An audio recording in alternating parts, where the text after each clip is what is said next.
Haratimo mano ni oko yudore kama tek. Yudo ka samoro yudo ka jipondo nyaka. Bedo nade? Yeah, ok morin. Jok mane ohala gintiere oko gintie idukni oko lakini gigoyo tugo moro kanyo mar paka go yieyo ni KRA. Nyocha Morino wacho ni KRA no wacho ni gidwa oro joka ni luongo nango agents. Nitie nying mane gimiyogi. Magin giwuotho to ka gichopo kanyo to gisemana chopo kuma ni pap. Wadwaro osuru. Gimanya wacho niya, chulo osuru krach.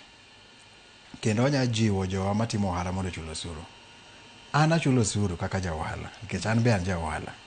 Ain sure ni osuru machoko kuom joma ndike tich e office nyaka mi sirikal.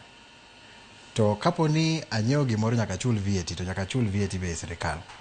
Koro chulo osuru to anya encourage jowa mondo chulo osuru. Nikech asetimo auditing ni kembe mang'eny matindo kod madongo.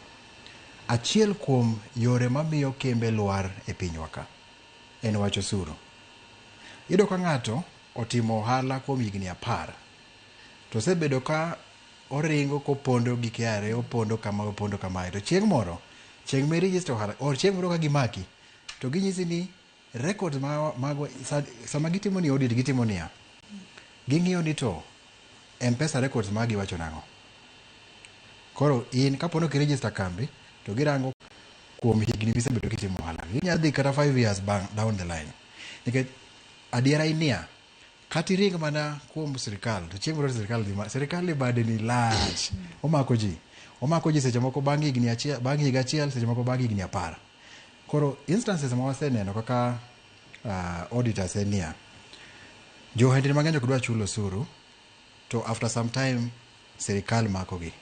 To ka sirikal makogi to yudo ka koro sirikal dwaro million madhi mana 5-10 kuomi. To pesa no tionge go at that time. Koro yudo ni in gi options ariyo.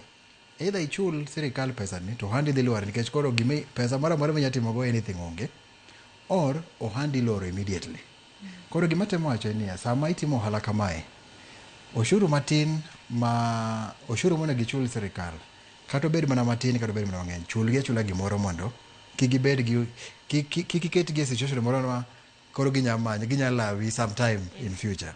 Koro wachula ang'eni otek ok oyot lakini nyaka wachula achula matin. Mano ensure ni business mari dhi bedo sustainable to ng'ama dhi lawi at some point be onge. Yeah. To kamana ahinya Otieno Panya biro hiri e kaunti ya Mombasa na winjo kama kuom jo ohala ywak ne kata gichulo osuru